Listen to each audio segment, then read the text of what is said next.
طربخانه بورک با درود سپاس مزه پیسندان را پذیرایی میکند. این همه مدت با پیشنهاد لذیذترین انواع غذا، خدمت رسانی عالی درجه، ما باوری شما را به دست آوردیم. از این به بعد باز هم لذیذتر و بالاتر و زیباتر. بورک، فضای کاملا دوستانه. تلفن برای فرمایش 99 999 2008.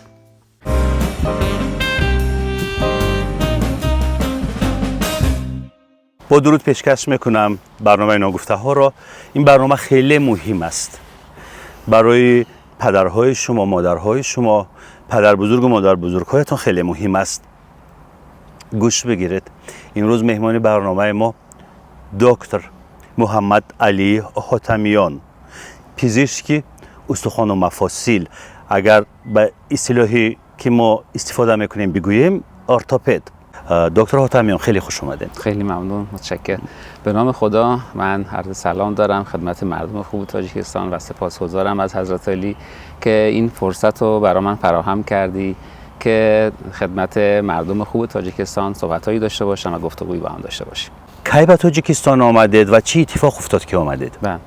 من حدود 1 سال پیش همراه با یکی از همکارانم خب برای یه سری جراحی ها به طور پروازی اومدیم مهمان همکارای ارتوپد در تاجیکستان شدیم. خیلی برام خوشایند بود و اینکه با تاجیک فرصت های دیگه هم داشتم برای کار در جاهای دیگه، اما واقعیتش اینه که زبان فارسی، این که احساس کردم اینجا یک کشوری هست مثل کشور خودم، خیلی احساس غربت توش نداشتم. خب از منم دعوت کردن برای راه اندازی مرکز ارتوپدی بیمارستان مدد اکبر. من هم قبول کردم و مسئول رئیس بیمارستان، راهبر بیمارستان خیلی هم زحمت کشیدن و تجهیزات و امکانات خیلی خوبی فراهم کردن که ما بتونیم جراحی هایی که حالا به سبک خودمون در تهران انجام میدادیم اینجا هم انجام بدیم و این باعث شد که من خدمت شما باشم. اصلا همه ما میدونیم که آدم سنش به 45 و 50 که رسید، به اصطلاح ایرانی ها یواش یواش زانوها درد میکنند، بقم ها درد میکنند، استخوان ها درد میکنند، دست و پا درد پیدا میکند. میخواهم در ابتدا بگوید که تفاوت میانی آرتریت و آرتروس چیست؟ خیلی ها این را نمیفهمند. آرتریت بیماری التهابیه. مثلا بیماری های التهابی مثل روماتوید آرترایتیس یه بیماری التهابیه. بیماری کلاژن واسکولار یه سری بیماری بافت همراه. در نتیجه چی پیدا میشه؟ این بیماری ها سیستم ایمنی بدن خودش باعث میشه که چی؟ بر علیه اون مفاصل تخریب هایی درست بشه، التهاباتی درست بشه و اسمشو گذاشتن اینفلامیشن، یعنی از خود بدن بیمار هست. این با آرتروز فرق میکنه. آرتروز یعنی خوردگی استخوان و مفصل. آرتروز در واقع میشه گفت یک بیماری هست که وابسته به سن هست. معمولا آرتروز ها به دنبال سن، همونطوری که شما اشاره کردید، سن که به 45 50 همینطوری که به بالا میره، مفصل های ما، اون غضروف یا اون کارتیلیجی که دارن، اون بقم های ما به اصطلاح شما، دچار خوردگی میشه. پرده روی استخوان با توجه به سن خورده میشه، سخت میشه و سفت میشه. اون وقتی کامل خورده بشه با استخوان زیر که برسه کاملا دردناک میشه. این آرتروز هست که وابسته به سن هست، بهش میگن آرتروز سنایل. اما گاهی وقتا ما آرتروز تو سن جوانی هم داریم. در کسایی که دچار انحرافات زانو هستن، زانوهاشون آ شکله یا ایکس شکله، زانوهاشون پرانتزی هست، یا کسایی که دچار شکستگی میشن، تروما میشن، مفصل زانوشون شکسته میشه، این سطح مفصلی مثل سطح صیقلی صاف مثل شیشه است. این وقتی ترک برمیداره، بعد که جوش هم میخوره باز هم آرتروز درست میشه. پس ما آرتروز رو بجز اینکه در سنهای بالا به طور طبیعی پیش میاد داریم، برای آدمهای جوان هم به دنبال شکستگی، به دنبال پاهای کج، اون مفصل ها ممکنه ویران بشه و به اصطلاح شما دچار، حالا اون بقم دچار آرتروز بشه. اون هم یک اصطلاح دیگه است. این دوتا از هم متفاوتن. امروزه چیزی که ما زیاد میبینیم همون آرتروز هست، همونی هست که شما فرمودید. من دیدم که چند نفر بر اثر درد شدید زانوهاشان که خیلی دوام داشت سالهای سال رفتند و از داخل زانوهای اونا یک مایع هست کشیده گرفتن یا مایع وارد کردن. این چی است؟ بله، یک پرده روی به اصطلاح مفصل ما وجود داره. این از اون پرده این مایع ترشح میشه، مثل بزاق دهان که ترشح میشه، مثل اشک چشم که ترشح میشه. این مایع معمولا وجود داره. اما در کسایی که دچار آرتروز هستن یا کسایی که دچار همون بیماری‌های التهابی پیدا میکنن، ممکنه این مایعات زیاد باشه، ترشحات بیش از حد باشه. اینا رو معمولا پزشکا بر اساس اینکه آرتروز هست یا آرتریت هست تصمیم میگیرن. اونایی که التهابی باشن معمولا مایع مفصل رو میکشن، میفرستن برای آنالیز برای لابراتوار که به اصطلاح اون سلول‌های داخلش رو ارزیابی بکنن. در حالت عادی نباید حجمش بیش از اندازه باشه که شما احساس کنید اصلا در پای شما آبی جمع شده. اگه شما به این حس رسیدید که پای شما ورم کرده و آب جمع شده و نمیتونید خوب قطع بکنید یا همون خم بکنید، بله این باید تخلیه بشه و دنبال علت‌هاش بگردیم. البته علت‌های مختلفی براش مطرح هست، اما در کل برای آرتروز خیلی به ندرت دچار در واقع این جمع شدن مایع مفصلی میشه، مگه اینکه طرف خیلی پیاده روی کنه، خیلی کار بیش از حد انجام بده که دچار این تجمع مایع بشه. این هم یکی از روش‌های درمانی هست اینا. اما نکته‌ای که من می‌خواستم اشاره کنم، شما بحث آرتروز رو مطرح کردی برای زانو. آرتروز در زانو 4 تا درجه داره، درجه 1 و 2 و 3 و 4. من این نکته رو میخوام بگم، ما در درجه 4 که دیگه اون پرده استخوانی خورده شده و دردها شدید شده، درد حین خواب، حین راه رفتن، حین استراحت، خشکی مفصل، اینها وجود داره. این نکته رو میخوام خدمت مردم عزیز تاجیکستان عرض کنم. این درجه 4 راه علاجش فقط اندوپروتزه. دیگه دنبال کارهای جراحی، یعنی فقط جراحی، دیگه دنبال کارهای دیگه بریم مثل تزریقات داخل مفصل، آمپول‌های هیالگان بزنیم یا PRP به اصطلاح شما می‌فرمایید پلاسما لیفتینگ، یا پلاسما لیفتینگ بکنیم یا هر کار دیگه‌ای بکنیم، ما نمیتونیم استخوان و اون پرده خورده شده رو درست بکنیم. این روش‌ها ممکنه به طور موقت 1 هفته، 1 ماه، 2 هفته درد رو کم بکنه، اما برطرف کننده درد دائمی نیست.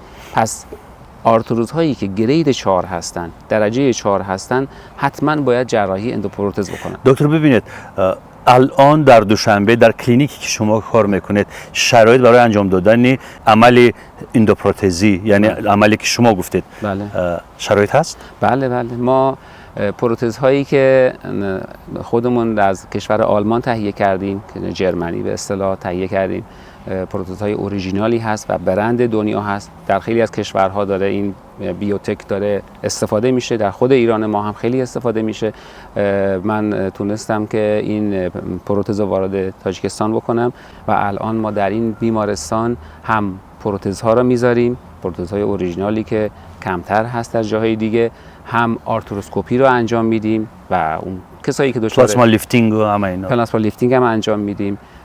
بیمارستان ما از نظر ارتوپدی الان تجهیزات کاملی داره و میشه گفت که به طور آخرین، یعنی استفاده از تکنولوژی ها و دستاوردهای آخر رو ما داریم استفاده. چند عمل انجام دادین؟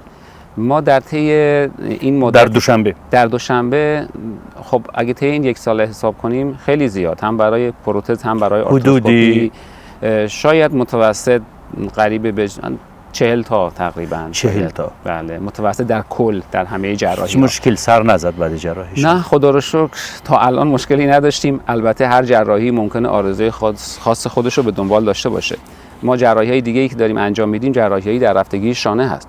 اونایی که دچار در رفتگی‌های شانه میشن و به اصطلاح در رفتگی شانه رو من میفهمونم برای بیننده ها، شاید خیلی ها نفهمن. در رفتگی شانه این وقتی که شانه میبراید، در ما میگویند که شانهش بیرون شد، برآمد. برای این افراد الان من اتفاقا آقای شهباز کشتیگیر شما که قهرمان هست، ایشون دچار همین اصلا باید بگوییم که در رفتگی شانه میانی ورزشکاران زیاد به نظر میاد، بیشتر توی ورزشان به دنبال به هر حال تورنمنت تصادفات هم ممکنه پیش بیاد، اما در ورزشکاران بله بیشتر پیش میاد. و جالبه، حالا نکته‌ای که من میخوام بگم باز هم در اینجا این هست که در رفتگی های شانه‌ای که بیش از 2 بار باشه درمانش فقط جراحیه، که به اشتباه بعضاً متاسفانه ما میبینیم بیمار را معطل میکنن، میفرستن فیزیوتراپی، حتی هیالگان تزریق میکنن، پلاسما لیفتینگ تزریق میکنن. این بیفایده است. بیفایده است. ما بندک ها به اصطلاح شما بندک یا به اصطلاح حالا اون کپسول مفصلی یا لبرم، این وقتی پاره بشه این راهش فقط جراحیه. اما من میبینم بعضا 1 سال 2 سال مریض به انتظار مونده، رفته فیزیوتراپی گرفته، تزریق کرده. خب ما کسی که دچار در رفتگی شد بیش از 2 بار شد راهش جراحیه. مانند پارگی ربات صلیبی. پارگی ربات صلیبی من برای دوستان خودم میفهمونم، برای تاجیک‌ها بله. ربات صلیبی این مینیسک نیست. بله. این یک پیونده که صلیب مانند است. مینیسک دیگر چیز است. راجع به مینیسک هم حرف خواهیم زد، متوجه باشید فقط. بله. خدمت شما عرض کنم که ببینید مثلا پارگی ربات صلیبی، خب اون ربات صلیبی خودش 2 تا به اصطلاح رشته هست که بله. هم دیگه. بله. 2 تا رشته هست. در خیلی‌ها ممکنه یک رشته پاره بشه و در زانو احساس لقی نداشته باشن، جراحی هم ما نکنیم. اما در کسایی که احساس لقی زانو میشن یا به اصطلاح میگن زانوی ما میغلطه، در میره، خب در اینها راهشون قطعا جراحیه. ما اینها رو نباید معطل بکنیم. یا در ورزشکاری که رباط صلیبیش پاره شده، اینو نباید ما معطل کنیم به فیزیوتراپی، به فلان کار، به تزریق. اینها دیگه بیفایده است. فقط جراحی. شاید این برنامه ما به نظر من یکی از انتقال دهنده مفهوم این باشه برای بعضی از این عارضه ها که ما اینا رو به گوش حالا چه همکاران چه مردم برسونیم که درمان قطعی اینها جراحیه. دیگه معطل نشید که مثلا این رباط صلیبی برید با ماساژ، با فیزیوتراپی، با این اصلا درست نمیشه. با ماساژ و با فیزیوتراپی خوب نمیشه. اصلا نمیشه. این بندک وقتی پاره میشه راهش اینه که دوباره یک بندک ساخته بشه که ما معمولا حالا جراح بسته به بیمارش وقتی که شما جراحی میکنین این بندک رو دوباره میسازین؟ بله، از تاندون‌های بیمار از این ناحیه ما تاندون میگیریم، بعد چند تا رشته به اصطلاح جابجا میکنیم، به قطر 8 تا 9 میلیمتر درست میکنیم و از داخل زانو رد میکنیم از خود بیمار. گاهی وقتا همین تاندون رو اهدایی از مرده ها میگیریم، اهدایی، که در کشور تاجیکستان اینها نیست متاسفانه. فقط باید از خود بیمار، از تاندون‌های بیمار میگیریم و اینو دوباره بازسازی میکنیم. اگر از یگان مرده بگیرین مهم است که نوع خونشان مطابق باشد یا نه؟ نه، برای اینها نگرانی نیست، ضمن اینکه شرکت ها اون کمپانی هایی که اینها رو آماده میکنن یک پروسه ای را طی میکنن. اون تست میشه، بیماری های ویروسی، یه سری بیماری ها همه تست میشه، اونایی که سالم هستن انتخاب میشه. و به هر حال خواستم اینو بگم که مردم بدونن اون کسی که دچار پارگی رباط صلیبی هست درمانش فقط جراحیه.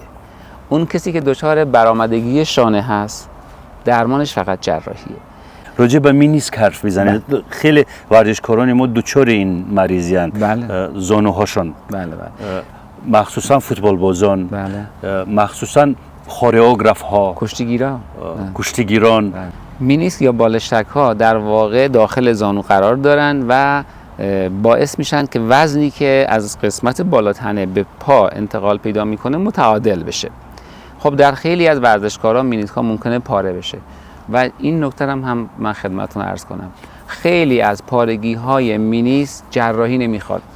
خیلی از پارگی های مینیسک، شاید بگم بیش از 90% پارگی های مینیسک ما جراحی نمیکنیم. چرا؟ یعنی چون نیازی به جراحی نداره. یعنی در یک محیط هایی، در یک زون ها، در یک جاهایی پارگی هست خب که اصلا نیازی به جراحی نیست. و اگه چطور تبابت میکنه؟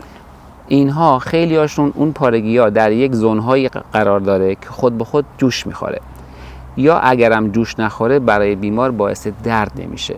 چیزی که برای ما مهمه بالین بیماره. متاسفانه امروزه طبابت داره به سمتی میره که به پاراکلینیک توجه میشه. مثلا ریپورت یا گزارش ام‌آرآی خونده میشه، میگن که این مینیسک پاره است، این رباط به این شکله، این به این شکله.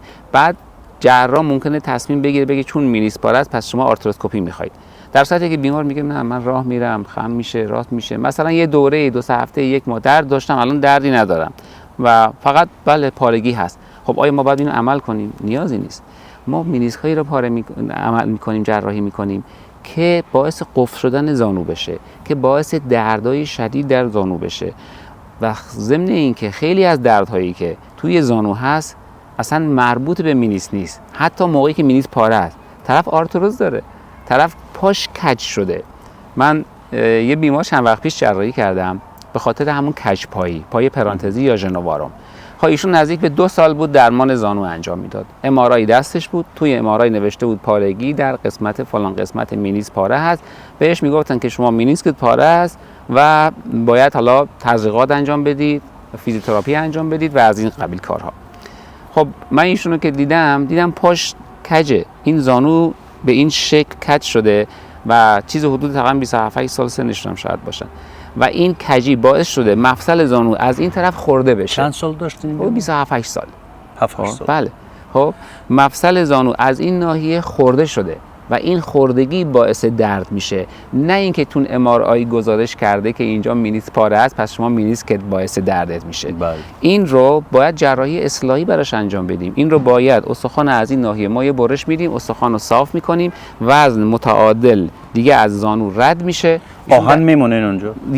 یک لوحه یا یک پلاک اینجا ما میذاریم، بعد که برش دادیم یه پلاک کوچیک تیم ماننده اونو میذاریم، بعد که اینا حتی در فیلماشون هست اگه یه وقت خواستید استفاده کنید. ببینید اون بیماری شما 7-8 سال داشت ولی آدم‌های بزرگسال رو مثلا 20 ساله 30 ساله رو میشود همین گونه. بله ما تا 50 جراحی سال کرد. بله ما تا 50 سال هم اگه این زاویه زیاد باشه امروزه توصیه هست که بیاییم ما اول استخوان سن هیچ فرقی نداره تا 50 سال. تا 50 بله. سال. یعنی تا جایی که حدس بزنیم که اگه ما برش دادیم دوش بخوره. گوش میکنیم و یا اینکه آرتروز پیشرفته‌ای درست نشده باشه. به خاطر همین مینیسک ها هم جزء مواردی هست که در ورزشکارا و غیر ورزشکارا بعضاً به هر حال زیاد دیده میشه که ما در بیمارستان مدد اکبر روش آرتروسکوپی برای مینیسک هم برای رباط‌های صلیبی جراحی لازم رو انجام میدیم و الحمدلله تجربه خوبی تو این زمینه برخورداریم. ببینید در صورت از یک ارتفاع پایین شدن به زمین افتیدن استخوان کاس میشکند. درسته. خیلی ها دچار این مریضی اند، یعنی استخوان کاسشان شکسته و دیگر راه رفتن نمیتوانند. بله.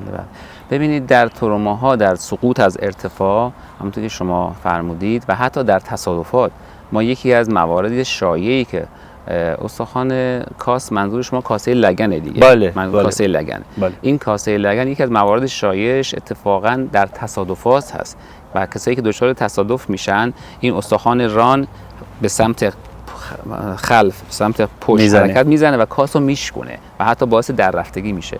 خب این تروماها بله باعث شکستگی میشن، اما خیلی از این تروماها و این شکستگی ها درمان جراحی میخواد و جراحی میشن. اینا همون محل شکستگی رو میرن با پلاک، با پیچ و پلاک فیکس میکنن، درمانای خاص خودشونو دارن. هرچند که اون کاسه ممکنه در آینده 5 سال بعد دچار همون آرتروز بشه، چون سطح مفصلی و اون سطح غضروفی دیگه جابجا میشه و باعث میشه که این دیگه وقتی که مفصل توش حرکت، یعنی سر استخوان ران توش حرکت میکنه باعث دردهایی بشه. اما این درمان جراحی میطلبه، این جزء دسته تروماها هست. اما در کسایی که بدون اینکه این اتفاقات براشون بیفته به طور همون به اصطلاح افزایش سن، همونطوری که توی زانو داریم، دچار آرتروز تو ناحیه همین کاسه میشن، یا کاسه به خیلی ویران میشه یا سر استخوان ران خیلی به اصطلاح چیز میشه، آرتروز میگیره.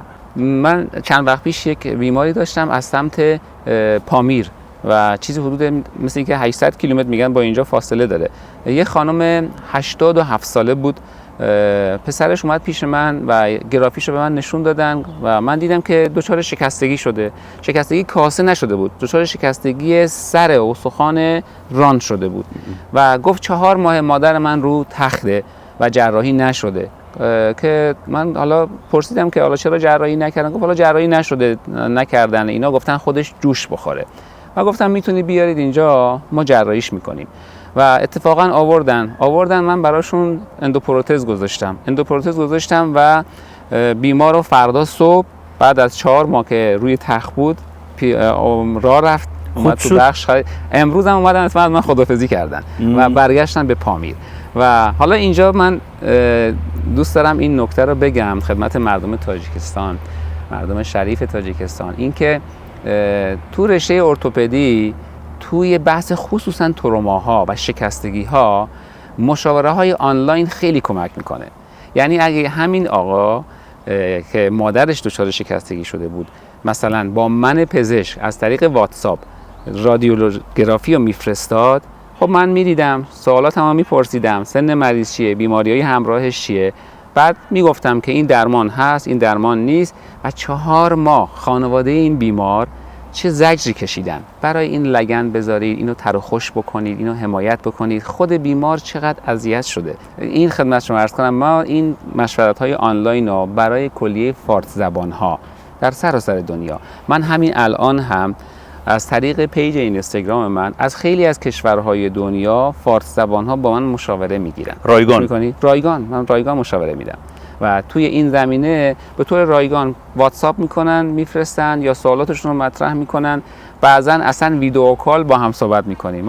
من همین روز یکشنبه با یه فارس زبان از کانادا صحبت میکردم. ایشون دچار درد زانو شده بود و به من میگفتش که 6 ماه ما هنوز پزشک فامیلی و خانواده ما رو به پزشک متخصص معرفی نکرده، چون متاسفانه علیرغم پیشرفت هایی که توی کشورهای مثل کانادا و اروپا هست، اما اونجا دسترسی به متخصص راحت نیست. شاید خیلی از مردم اینو چند زینه باید طی شود. شاید خیلی از مردم اینو باور نکنن، اما من الان با کسایی در تماس هستم و با من تماس میگیرن از انگلیس، از استرالیا، از خیلی از کشورها. اینا راحت نمیتونن به متخصص مراجعه کنن، در صورتی که تو این کشورهای ما خیلی راحت طرف به متخصص مراجعه میکنه و مشکلاتش رو حل میکنه.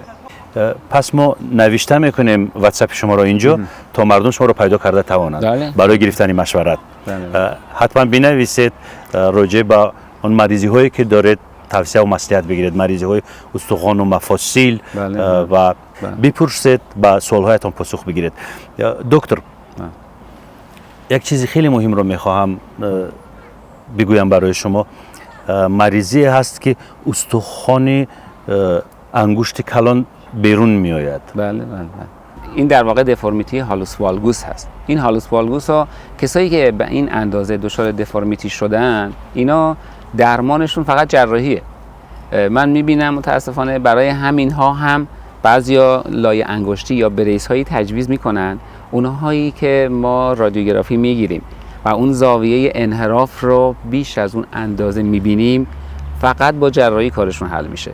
بدون جراحی امکان پذیر نیست. اما بعضی ها رو من میبینم نوع شدید هستن که باید با جراحی اصلاح کنن، بریس بهشون دادن و میگن شما اینو بپوشید و این صاف. بله، مکانیزم های هستند که میپوشند، فایده دارد یا نه؟ اونا برای موارد شدید هیچ تأثیری نداره، میتونه از درد مفصل کم بکنه، اما واقعیت اینه که تا شما استخوان را برش ندید و جابجا نکنید، این دفرمیتی سر جاش میمونه. ولی برمیگردیم به سوال اول که راجع به درد زانو و بیماری های زانو حرف زدید. گفتید راجع به آرتراس حرف زدید. گفتید که آرتراس 4 زینه دارد. زینه چهارمش این زینه آخرینی است که فقط عمل جراحی میخواهد. اما این 3 زینه دیگرش بدون جراحی معالجه میشوند. بله. ببینید، برای این موارد درمان اصلی آرتروز که به اصطلاح کمک به کنترل دردهای آرتروز بکنه، ما میگیم همیشه اصلاح لایف استایل یا سبک زندگی. چیزایی که من اینجا خیلی تاکید میکنم، عادتهایی که اینجا وجود داره، اینکه رو زمین بشینن، خوراک بخورن و نشستن روی زمین. یکی از مواردی که توی کنترل دردهای زانو، دردهای لگن، دردهای کمر و دیسکا تاثیر داره، یکی خراب کردن یا کاهش وزنه که خیلی خیلی موثره. هر 1 کیلو وزن اضافه 4 کیلو به مفصل وزن بیشتری وارد میکنه. یعنی شما اگه 10 کیلو اضافه وزن داشته باشید، 40 کیلو بیشتر دارید به زانو فشار وارد میکنید. پس برای درمان اون دردهای آرتروز، اونایی که گریدهای پایین هستن، ما سبک زندگی رو عوض میکنیم. میگیم طرف باید لاغر شه، خراب شه به اصطلاح شما، و فربهی رو بذاره کنار، ورزش بکنه، مشقایی که به اصطلاح شما مشق بکنه که عضلاتش تقویت بشه. ترجیحاً مشق‌ها یا ورزش‌های آبی رو توصیه می‌کنیم. فیزیوتراپی رو توصیه می‌کنیم.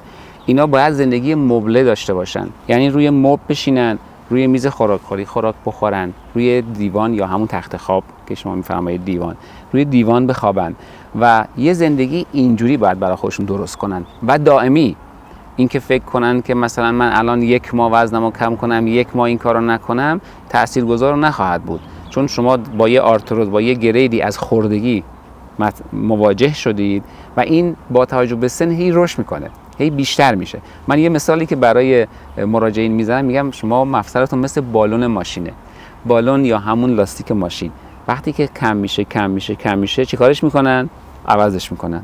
برای کسایی که آرتروز هاشون به همین شکله، گریدای 1 2 3، اینا بالون ماشینشون داره یواش یواش کم میشه و برای اینکه این بالون ماشین به اصطلاح کم نشه، شما بار ماشین رو کم میکنی، سبک میری، تو جاده راه هموار راه میری، دستاندازی ها رو نمیری و رعایت میکنی.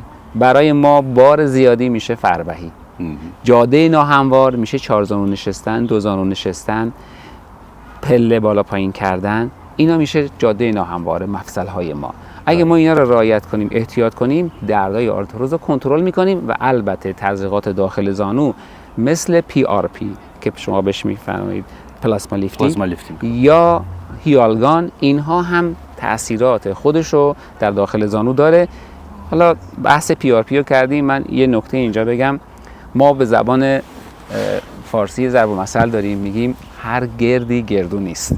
اینو شما متوجه میشید؟ گردون نیست. آره اینو شما متوجه هر گرد گردون نیست. گردون نیست. خب من اتفاقا یک بیمار داشتم، هم تو ناحیه بازو عصبش آسیب دیده بود، 1 سال گذشته بود، هم یکی تو ناحیه مش پا 2 سال از آسیبش گذشته بود. ایشون تو پا میلنگید، حالا تو فیلمای من هست میتونید ببینید، و این دستی هم بنده خدا دچار شکستگی استخوان بازو شده بود، جراحی شده بود، جوش نخورده بود، دوباره جراحی شده بود و توی جراحی به هر حال این عصب آسیب دیده بود و مش دستش به این شکل بود.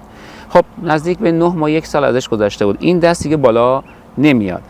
درمان فیزیوتراپی دیگه برای این اثری نداره، ماساژ دیگه اثری نداره. ایشون باید به کارش برسه. راهش اینه که تاندونای این طرفا به این طرف انتقال بدیم و این دست چی برگرده. من اتفاقا این موردی که داشتم راننده بود، راننده تاکسی بود، میگم من دارم با این نون در میارم، الان دستم اینجوری شدم. خب من بهش گفتم که شما باید جراحی کنی. متاسفانه بعضیا توصیه میکنن که شما صبر کنید. شما 1 سال صبر کردید، 9 ماه صبر کردید، این عصب هیچ حرکتی نکرده، هیچ پیشرفتی نداشتی، چرا معطل کنیم؟ باید چه کار کنیم؟ باید درمان تاندون ترانسفر کنیم. برای پا هم همینطور. اونایی که دچار افتادگی مچ پا میشن، تاندون ترانسفر میکنیم، پاشون میان بالا، راحت راه میرن. نیازی نیست که تا آخر عمر بلنگن. نمیلنگن. خیلی راحت راه میرن. دستم برمیگرده، انگشتاشو حرکت میده، زندگیشو میکنه. دستم دیگه اینجوری نیست. اینا درمانایی هست که هست، همکارای من ارتوپدا میدونن و دارن انجام میدن. شنیدم که قد کوتاه را بلند میکنید، یعنی قد را میشود مگر اضافه کرد؟ بله. چطور؟ ببینید جراحی افزایش قد امروز تو دنیا خیلی بهش توجه داره میشه. من خودم چون تجربه جراحی افزایش قد زیادی با همکارم داشتم و آقای دکتر مطلبی زاده با هم دیگه شاید با ایشون چیزی حدود 150 تا جراحی رو انجام دادم، واقعا به چیزی که رسیدم اینه که این جراحی صرفاً جنبه زیبایی نداره.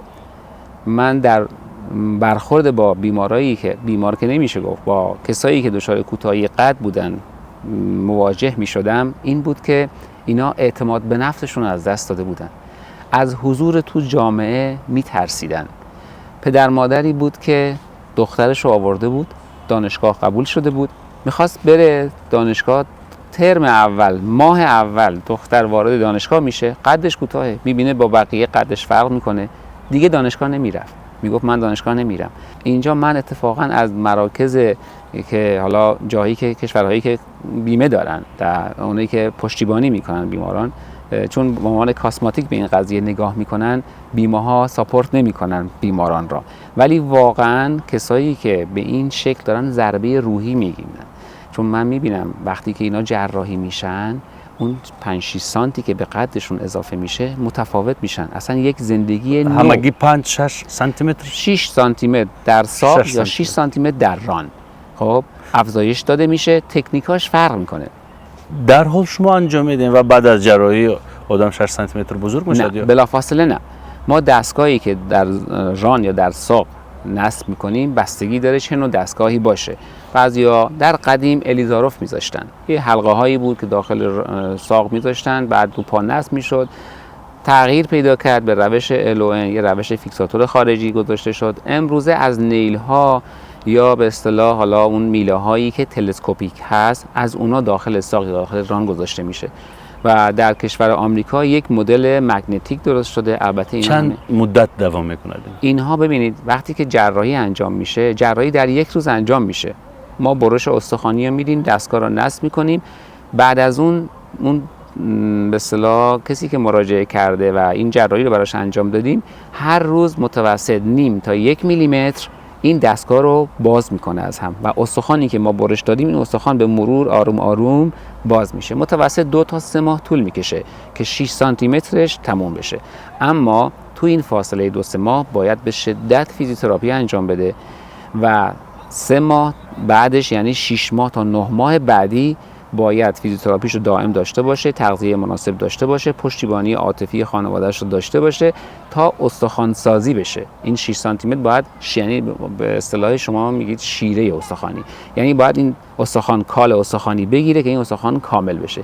جراحی افزایش قد جراحی بزرگی مهمه، طولانی 1 سال، بعضا 1 سال و نیم درگیر میشن و ممکنه خدای نکرده تو این وسط آرزه‌هایی هم پیدا بشه، اما مدیریت باید بشه و جراحی ساده‌ای نباید بهش نگاه کرد. یعنی واقعا من اینجا توصیه‌ام هست برای کسایی که اگه این چند تا چیزی که من به شما گفتم، اینکه واقعا اعتماد به نفستون پایین نیومده، واقعا مشکلات جدی برای شغلتون، برای حضور در جامعهتون، در خانواده پیدا نکردید، این که مثل روش‌های کاسماتیک برید مثلا فیلر بزنن تو صورت، مثل رینوپلاسی برای بینی که الان انجام میشه، فکر کنید حالا من یه کار زیباییه، به این شکل بهش نگاه نکنید و اصلا سمتش هم نباید رفت. در مسئله مریضی‌های ارتروزی به خاطر که پیدا نشوند، آدم باید در انتخاب غذا چیکار بکند؟ چی بخورد، چی نخورد؟ ببینید آرتروز همونطوری که ابتدای بحث خدمتتون عرض کردم، آرتروز ما بازم به فارسی ضرب المثل داریم میگیم این شطوریه که در هر خونه‌ای میخوابه. یعنی آرتروز یا خردگی مفصل به مرور زمان برای همه انسان‌ها پیش میاد. فقط چیزهایی که باعث میشه این آرتروز شدت پیدا بکنه، طرف دردمند بشه، خود شخص هست که وزنش چی جوری باشه، شغلش چی باشه، کارش، سبک زندگیش چی باشه و یه سری راجع به غذا نگفتید. میگم اینا تاثیر داره. غذا، ما توصیه ما برای غذا استفاده از لبنیات و پروتئینه و چیزایی که کلسیم داشته باشه، ویتامین دی بگیره، طرف بیرون باشه، آفتاب بگیره، یا اینکه امروزه ساپلیمنت ها و مکمل ها همه چیز توی این داروخونه ها هست. اینا رو میتونیم، ما کسایی هستن که میان، ما توصیه‌مون اینه که ویتامین دی هاشون رو بالا ببرن. ویتامین دی های پایین باعث میشه که به هر حال روی استخوان، تراکم استخوان تاثیر بذاره. از چی پرهیز کنن؟ ببینید پرهیز، ما میگیم از فربهی. فربه نباشید، تحرک داشته باشید، ورزش بکنید. گوش میکنید؟ اونایی که آرتروزهای دردناک دارن و از شدید هستن، ورزش‌های آبی بهشون توصیه میکنیم. اصلا ما میبینیم در زندگی دیگر مریضی ها رو که با عصب ربط دارن، یعنی وقتی که دست میلرزد، پارکینسون، یا دیگر مریضی های هست از قبیل اپیلپسی، این گونه مریضی ها. راجع به این مریضی ها چی توصیه ها میدید؟ ببینید حالا این که سوالی که مطرح کردید خیلی جالب بود، چون ما در بیمارستان مدد اکبر انشاءالله به زودی مرکزی برای درمان این بیماران راه اندازی میکنیم و از اساتید برتر بین المللی که جزء نفرات برتر و اول ایران هستند دعوت کردیم، باشون صحبت‌های اولیه را انجام دادیم که برای درمان بیماران پارکینسون، کسایی که دچار ترمور و رعشه توی دست‌ها هستن، توی گردن هستن و دچار اپیلپسی هستن، اینجا تشریف بیارن و براشون درمان‌ها را اینجا بگیرن. و نکته‌ای که جالبه اینه که بدونیم امروزه درمان پارکینسون و درمان اپیلپسی صرفاً دارو نیست. همین اساتید که اساتید خیلی مطرحی هستن در به اصطلاح کشورهای منطقه خودمون و بین المللی، بدون دارو و با جراحی انجام میدن. انشالله اینا تشریف میارن در بیمارستان مدد اکبر و مردم میتونن مراجعه کنن، بیان از همین الان، از همین پخش برنامه شما نام نویسی کنن. کسایی که پارکینسون دارن، کسی اپیلپسی دارن، اینا بیان برای جراحی پارکینسون اپیلپسی در 3 تا کشور انجام میشه: روسیه، ترکیه، ایران. دیگه در کشورهای منطقه هیچ کدوم انجام نمیشه. مهمه که البته انجام دهندش کی باشه. من حالا خدا کمکی کرد، این دوستان هم به هر حال لطف کردن، قبول کردن دعوت ما را. اساتیدی که میان اینجا برترین های ایران هستن و منطقه. اینا میان انتخاب میکنن و انشالله ما بتونیم در بیمارستان مدد اکبر درمان جراحی پارکینسون رو فعلا شروع بکنیم تا بعد به اپیلپسی برسیم. در اپیلپسی هم همینطوره. اپیلپسی مدرن ترین درمان با تکنولوژی جدید. فقط 1 نفر ما داریم در ایران که آقای دکتر ایدری و دعوت ما رو پذیرفتن. انشالله میان در دوشنبه تاجیکستان و در خدمت مردم تاجیکستان خواهند بود. پزشکایی که در ایران کار میکنند خیلی نام دارند و ما میبینیم که از تاجیکستان و دیگر کشورها میروند به ایران به خاطر انجام دادن عمل جراحی و معمولا بینی ها رو جراحی میکنند در ایران. با من بگویید که این ضرر دارد به انسان یا ضرر ندارد، چون استخوان بینی رو میشکنند. من نمیدونم چیکار میکنند. ببینید، رینوپلاستی یا به اصطلاح حالا زیبا کردن بینی و تغییرات بینی در بعضیا خب امروزه به طور کاسماتیک نگاه میکنن، یک نیاز شده و بر اساس اینکه طرف احساس میکنه که باید حتما بینیشو عمل بکنه. اما در مجموع شکستن استخوان بینی و دیگر کردن شکل بینی این ضرر ندارد به آدم در آینده؟ ببینید، در خب رینوپلاستی بحث خودشو داره. پزشکایی که متخصص این زمینه هستن باید نظرات اونها رو شنید ولی به نظر من تو کار کاسماتیک خب یه سلیقه هست. اون کسی که دوست داره که به اصطلاح تغییراتی توی بینیش ایجاد بشه، به شرط اینکه اون داخل بینی، عرض کردم، آناتومی بینی به هم نخوره. اما امروزه یه روش جدیدی توی کاسماتولوژی درست شده. اگر آناتومی بینی خراب شود چی می شود؟ خب ببین، آناتومی حس بویایی طرف در آینده مشکل پیدا کنه، راه نفس کشیدن تنفس طرف دهانی بشه، بینی مسیر تنفسی تنگ بشه، عفونت‌های بعد از جراحی اتفاق بیفته و یه سری عوارض هست که واقعا ممکنه تو این جراحی هم پیش بیاد. اما عموما رینوپلاستی خیلی عارضه خاصی نداره. عرض کردم عارضه هایی هم اگه داشته باشه، به هر حال جراحایی که تو این کار هستن برای درمان اون مسلط هستن و درمان میکنن. این فیلد کاری من نیست و فیلد کاری جراحای گوش حلق و بینی هست. شاید این سوال رو اونا بهتر در جواب کلینیک بدن. شما نیستین چیز؟ در کلینیک ما تو کاسماتولوژی بحث کاسماتولوژیش مطرحه و رینوپلاستی انجام میدن، ولی به روش رشته، به روش نخ. اون نه بی‌حسی میخواد، نه بیهوشی میخواد، نه بستری میخواد، هیچ خوفی نداره. هیچ خوفی نداره و 10 دقیقه از داخل اینجا از زیر پوست چند تا رشته رد میکنن و بینی و رینوپلاستی میکنن. خیلی آسون. این روش هرچند که دائمی نیست، باید چند بار در 3 تا 6 ماه بعدی تکرار بشه. اما برای کسایی که میترسن از کبودی، از بعد از جراحی، از نارکوز و از هزینه‌های جراحی براشون نگران کنن. بینی من به عمل جراحی نیاز دارد یا نه؟ خب بینی شما نه، شما میتونید بینی خوبی دارید. شما بینی خود رو عمل جراحی نکرد؟ من چرا باید جراحی بکنم در آینده؟ میکنید؟ من چرا فکر میکنید که بینی شما بینی خوبی نیست؟ من به خاطر ظاهرش نمیگم. من سپتوپلاستی نیاز دارم که مثلا از داخل بینی باید دیواره بینی انحراف داره و این مسیر هوایی تنگ کرده. اما شکل ظاهری بینیتون من شکل ظاهریش مشکلی ندارم. مشکلی ندارم. عرض کردم رینوپلاستی کردن امروزه شده سلیقه‌ای. ببینید بینی خوب چه بینی هست که باید مثلا با ترند امروزه جوابگو باشد؟ چه بینی خوب است؟ از نظر زیبایی، از نظر عملکردی، از نظر زیبایی، کارکردی. خب ببینید، این بحث کاسماتیک هست. توی سوال شما رو باید واقعا حالا بینی‌های بلند میخوان آدم‌ها. آره، نه، به هر حال تو هر قبیله‌ای، تو هر به اصطلاح قومی یه سری زیبایی‌ها براشون تعریف داره. کما اینکه در مثلا در کشورهای اروپایی یا در کشورهای مثل آسیایی نمیدونم زیبایی رو در زنها در فربهی میبینن، در لاغری میبینن. در بعضی کشورها بینی هایی که عقابی باشن زیبا هست، در بعضی دیگه نه، بینی هایی که کوچیک باشه سر بالا هست. زیبایی یک امر نسبیه. بعضی بینی ها واقعا نیاز به جراحی دارن، شما نمیتونید بگید جراحی نکنن. قوزای خیلی شدید دارن، اصلا تغییر صورت رو کاملا عوض میکنن. بعضی دیگه نه، واقعا نیاز به جراحی ندارن، دیگه اون وسواس طرف هست که خیلی رو اون تاکید داره که باید جراحی کنه. اما کسایی که من پیشنهادم برای کسایی که از جراحی میترسن یا کسایی که حالا میخوان ببینن که بینیشون چقدر بهشون میاد، اگه بره بالا چه حسی پیدا میکنن، لیفت بینی با رشته در همین بیمارستان مدد اکبر ما انجام میشه و گروه کاسماتولوژی مدد اکبر از تهران تشریف میارن هستن و اینو در 10 دقیقه انجام میدن و حتی برای صورت هم همینطور، صورت ها رو میدن بالا. آخرین سوال، شما چند سال دارین دکتر؟